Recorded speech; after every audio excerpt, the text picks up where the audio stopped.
in this larger context.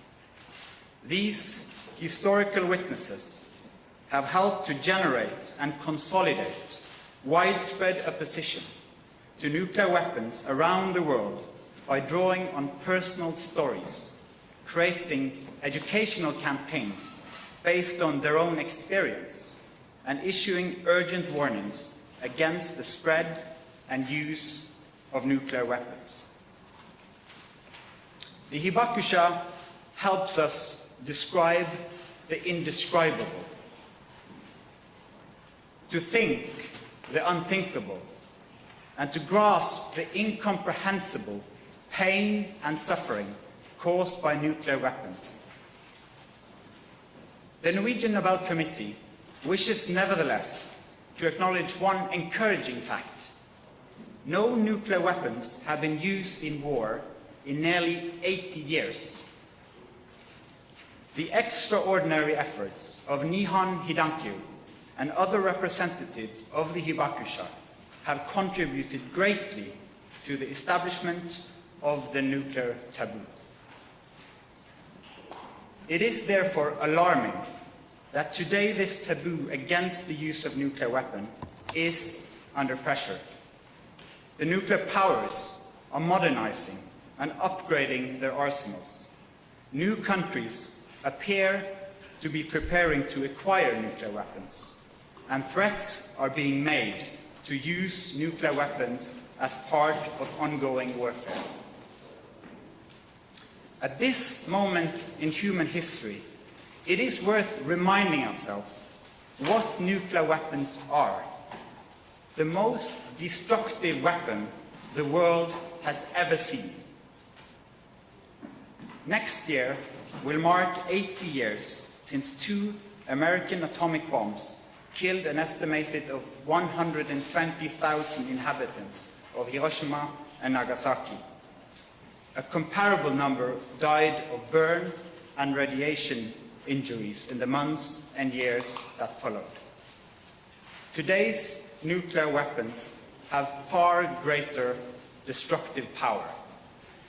They can kill millions and would impact the climate catastrophically. A nuclear war could destroy our civilization. The fates of those who survived the infernos of Hiroshima and Nagasaki were long concealed and neglected. In 1956, local hibakusha association, along with victims of nuclear weapon tests in the Pacific, formed the Japan Confederation of A and H Bomb Sufferers Organization. This name was shortened to Nihon Hidankyo. It would become the largest and most influential hibakusha organization in Japan. The core of Alfred Nobel's vision was the belief that committed individuals can make a difference. In awarding this year's Nobel Peace Prize to Nihon Hidankyo, the Norwegian Nobel Committee wishes to honor all survivors who, despite physical suffering and painful memories, have chosen to use their costly experience to cultivate hope and engagement for peace. Nihon Hidankyo has provided thousands of witness accounts, issued resolutions and public appeals, and sent annual delegations to the United Nations and a variety of peace conferences to remind the world of the pressing need for nuclear disarmament. One day, the hibakusha will no longer be among us as witnesses to history, but with a strong culture of remembrance and continued commitment, new generations in Japan are carrying forward the experience and the message of the witnesses. They are inspiring and educating people all over the world. In this way, they are helping to maintain the nuclear taboo, a precondition of a peaceful future for humanity. The decision to award the Nobel Peace Prize for 2024 to Nihon Hidankyo is securely anchored in Alfred Nobel's will. This year's prize joins a distinguished list of peace prizes that the committee has previously awarded to champions of nuclear disarmament and control. The Nobel Peace Prize for 2024 fulfilled Alfred Nobel's desire to recognize efforts of the greatest benefit to humankind.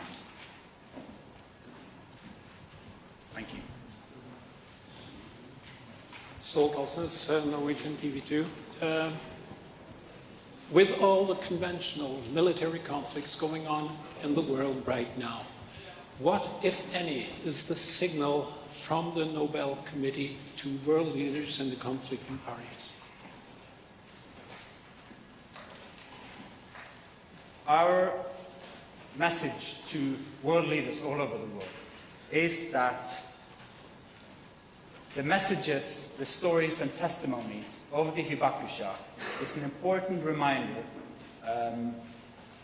of how unacceptable the use of nuclear weapons is. We should listen to their voices, and I hope all leaders take the time to listen to the painful and dramatic stories of the hibakusha that reminds us that these weapons should never be used again, ever. I think it's safe to say that you defied most of the speculations this year. Why this kind of prize this year?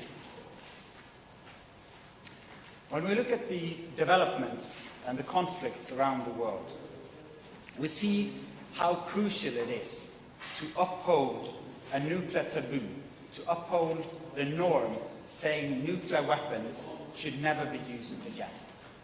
The Nihon, Hidankyo and the hibakusha is crucial in this context.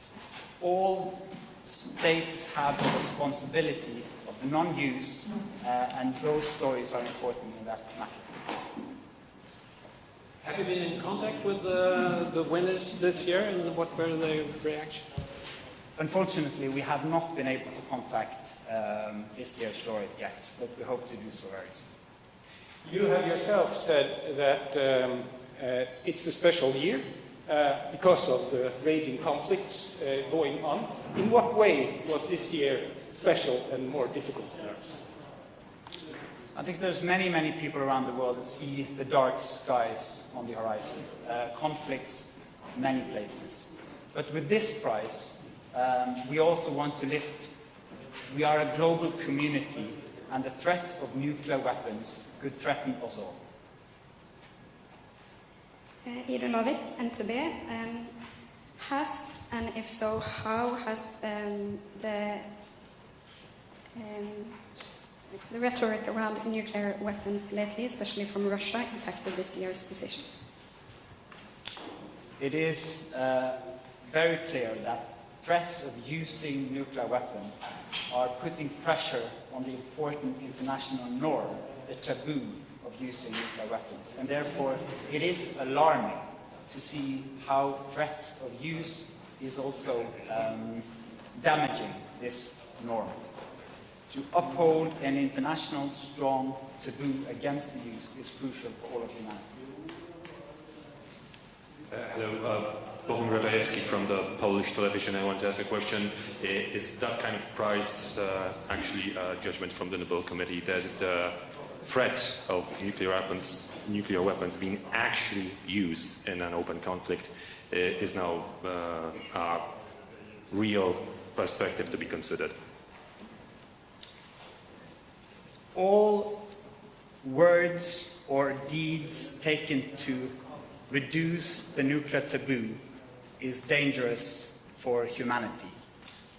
This year's prize is a prize that focuses on the necessity of upholding this nuclear taboo.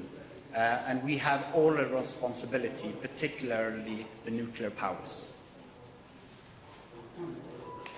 Thank you. I'm Makiko Yanada from the Japanese newspaper Yomiuri Shimbun. As you mentioned, now the 80 years has passed since the usage of the atomic bomb, and the number of survivors are decreasing greatly. Shouldn't be used in wars, and they leave, generations of destruction. this, what he called the nuclear taboo. And I think with the conflicts that are going on in the world and the fear that nuclear weapons may be used in those conflicts, this is a really big message that the Nobel Peace Prize Committee is sending out to the world.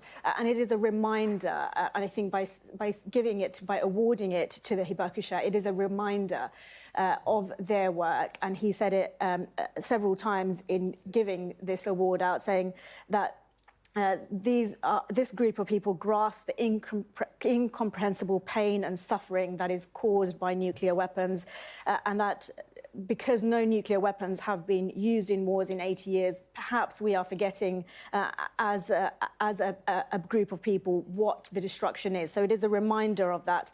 And today's nuclear weapons, he says, have greater destruction powers, the ability not just to destroy the climate, but to kill millions of people and could destroy, he says, civilization.